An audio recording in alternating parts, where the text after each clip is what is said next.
પ્રકરણ 12 આઝાદી અને ત્યાર પછી. પ્રકરણ 12 આઝાદી અને ત્યાર પછી. પ્રવૃત્તિ 1 મુસ્લિમ લીગનો ઠરાવ. સારાંશ. 15મી ઓગસ્ટ 1947ના રોજ આપણો ભારત દેશ આઝાદ થયો અને તેની સાથે એક દિવસ પહેલા એટલે કે 14મી ઓગસ્ટ 1947ના રોજ ભારતમાંથી પાકિસ્તાન અલગ પડ્યો. આમ આઝાદીની ખુશી તો સૌ દેશવાસીઓને મળી, પણ સાથે કેટલીક સમસ્યાઓ પણ ભારત સામે ઊભી થઈ હતી. અખંડ હિન્દુસ્તાનના 2 ભાગ થતા લગભગ 80 લાખ શરણાર્થીઓ પાકિસ્તાનથી ભારત આવી રહ્યા હતા. સૈદ્ધાંતિક સમજ. મુસ્લિમ લીગનો ઠરાવ. અંગ્રેજોની નીતિ હંમેશા ભાગલા પાડો અને રાજ કરોની હતી. આથી તેઓ હંમેશા એવું મનાવતા રહ્યા કે હિન્દુઓ અને મુસલમાન અલગ હિત ધરાવે છે. આમ બંનેની વિચારધારાઓ અલગ હોવાથી તેનાથી પ્રભાવિત કેટલાક મુસ્લિમ નેતાઓ એવું માનતા હતા કે સ્વતંત્ર ભારતમાં મુસ્લિમોના હિતો નહીં સચવાય, તેમને સુરક્ષા નહીં મળે, માટે અલગ પાકિસ્તાનની રચના થાય એ જરૂરી છે, જેથી બંને કોમ સ્વતંત્ર વિકાસ સાધી શકે. આ હેતુઓને ધ્યાનમાં રાખીને માર્ચ 1940માં લાહોર મુકામે મુસ્લિમ લીગનું અધિવેશન મળ્યું, જેમાં ઠરાવ થયો કે મુસ્લિમોની બહુમતી ધરાવતા પ્રદેશોનો સમાવેશ કરી અલગ રાષ્ટ્ર પાકિસ્તાનની માંગણી કરવી. ત્યારબાદ પાકિસ્તાનની રચનાને મુસ્લિમ લીગે તેમનો મુખ્ય ધ્યેય બનાવ્યો.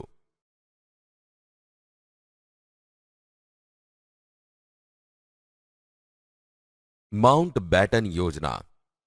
વાઇસરોય માઉન્ટ બેટન માર્ચ 1947માં ભારત આવ્યા ત્યારે તેમનો મત એવો હતો કે ભારતને સ્વતંત્ર થવું હોય તો ભાગલા કરવા અનિવાર્ય છે, અને જો એમ નહીં કરવામાં આવે તો સમગ્ર દેશમાં કોમી હુલ્લડો ફાટી નીકળશે, લોકો પરેશાન થશે. સ્વતંત્રતા માટે થતા આંદોલનો એટલી હદે પહોંચી ગયા હતા કે હવે અંગ્રેજ સરકારને ભારત વહેલી તકે છોડવું પડે એમ જ હતું. તેથી આ સંજોગોમાં ભારતના કેટલાક વાસ્તવદર્શી નેતાઓએ ભારતના ભાગલા કરવાની વાત સ્વીકારી લીધી, તેમજ બીજા નેતાઓને પણ આ વાત સ્વીકારી લેવા આગ્રહ કર્યો. 3 મહિના લાંબી ચર્ચાઓ ચાલ્યા બાદ મુખ્ય નેતાઓ વચ્ચે બેઠકો થઈ અને અંતે માઉન્ટ બેટને ભારતના 2 ભાગ કરવાની આખરી યોજના રજૂ કરી, જે માઉન્ટ બેટન યોજના કહેવાય છે. યોજનાના અમલ બાદ દેશભરમાં આનંદનું વાતાવરણ છવાઈ ગયું હતું.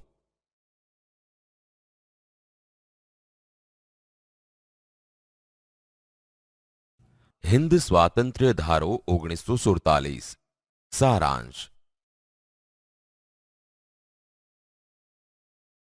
માઉન્ટ બેટન યોજનાના અમલ માટે હિન્દ સ્વાતંત્ર્ય ધારો પસાર કરવામાં આવ્યો, જેના અનુસાર કેટલીક જોગવાઈઓ પણ બનાવવામાં આવી હતી.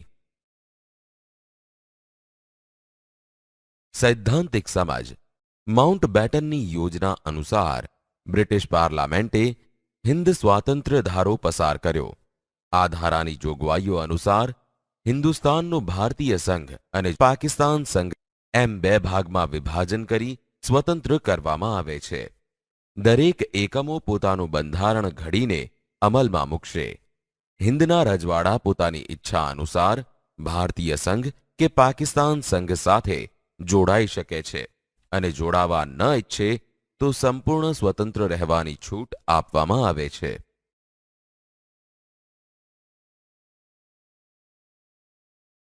હિન્દ સ્વાતંત્ર્ય ધારાની જોગવાઈ અનુસાર હિન્દુસ્તાનના ભારત અને પાકિસ્તાન એમ 2 ભાગ પડ્યા હતા, અને ભારતના પ્રથમ ગવર્નર જનરલ તરીકે માઉન્ટ બેટન અને પાકિસ્તાનના રાષ્ટ્રપ્રમુખ તરીકે મહંમદ અલી ઝીણાની પસંદગી થઈ, તેમજ આ ધારાથી હિન્દની પરાધીનતાનો અંત આવ્યો.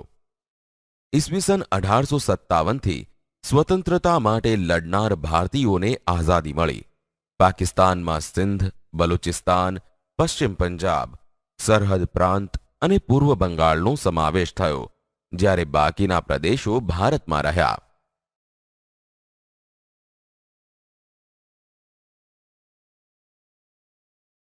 સ્વતંત્રતાનો આનંદ.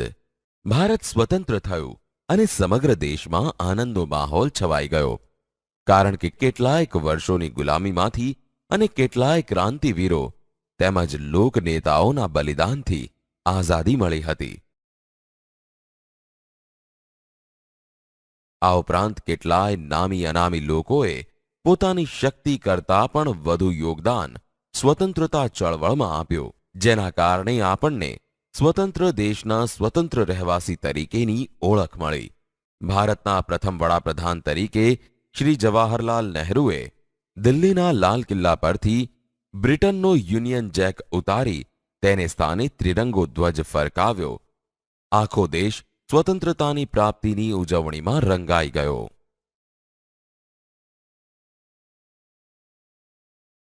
પુનઃ વસવાટ અને ભારતનું બંધારણ. સારાંશ. લાખો લોકો પાકિસ્તાનથી ભારત આવ્યા ત્યારે તેમના વસવાટ અને તેમની રોજગારીની વિકટ જવાબદારી પણ ભારત સરકારે ખૂબ જ કુનેહથી નિભાવી હતી. સમય જતાં ભારતના બંધારણની જરૂર ઊભી થઈ, જેના માટે બંધારણ સભામાં વિશિષ્ટ અને વિદ્વાન નેતાઓના સમૂહ દ્વારા તેમની દીર્ઘદ્રષ્ટિ અને રાજનૈતિક દ્રષ્ટિ સમાવવામાં આવી હતી. સૈદ્ધાંતિક સમજ. નિરાશ્રિતોનો પુનઃવસવાટ. નિરાશ્રિતોને શક્ય તેટલી વધુ સગવડો આપવામાં આવી અને વિશાળ શરણાર્થી શિબિરો ખોલવામાં આવી. આમ તમામ નિરાશ્રિતો સાથે ભળી ગયા અને તેમણે પોતાની નવી જિંદગીની શરૂઆત કરી. ભારતનું બંધારણ અને તેનો અમલ. ઈસવીસન 1946માં બંધારણ સભાની રચના કરવામાં આવી હતી અને તેને ઘડવાની પ્રક્રિયા ડિસેમ્બર 1949 સુધી ચાલી. આ સમય દરમિયાન તેના દરેક મુસદ્દાના એક ભાગ ઉપર લાંબી ચર્ચાઓ થઈ, જેમાં 11 જેટલા સત્ર યોજાયા અને 166 દિવસ બેઠકો થઈ. જુદી જુદી સમિતિઓ તેમજ ઉપસમિતિઓએ મુસદ્દાને સુધારવાનું તેમજ મઠારવાનું કામ કર્યું. બંધારણ સભાની બેઠકો દિલ્હીમાં આયોજિત થતી હતી, છતાં તેના સદસ્યો સમગ્ર ભારતમાં ફેલાયેલા હતા. લગભગ 300 જેટલા ભારતીયોએ આ પ્રક્રિયામાં ભાગ લીધો હતો. બંધારણની મુસદ્દા સમિતિના અધ્યક્ષ તરીકે ડોક્ટર બાબા સાહેબ આંબેડકરને નીમવામાં આવ્યા, જ્યારે તેના પ્રમુખ તરીકે ડોક્ટર રાજેન્દ્ર પ્રસાદને ચૂંટવામાં આવ્યા હતા. 26મી જાન્યુઆરી 1950ના રોજથી તેનો અમલ કરવામાં આવ્યો અને તે દિવસથી દેશની સત્તા પ્રજાના હાથમાં આવી. તેથી 26મી જાન્યુઆરીનો દિવસ પ્રજાસત્તાક દિન તરીકે ઉજવાય છે, જ્યારે 15મી ઓગસ્ટને આપણે સૌ સ્વાતંત્ર્ય દિન તરીકે ઉજવીએ છીએ. બંધારણના ઘડતરમાં વિવિધ નેતાઓ જેવા કે જવાહરલાલ નહેરુ, સરદાર પટેલ, મૌલાના અબ્દુલ કલામ આઝાદ, શ્યામાપ્રસાદ મુખર્જી અને સરદાર બલદેવસિંહનો સમાવેશ થાય છે.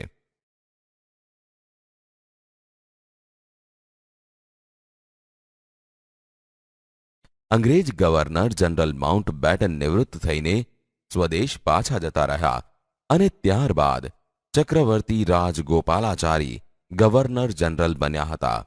તેમજ બંધારણ અમલમાં આવ્યું ત્યાર પછી ડોક્ટર રાજેન્દ્ર પ્રસાદ ભારતના પ્રથમ રાષ્ટ્રપ્રમુખ બન્યા.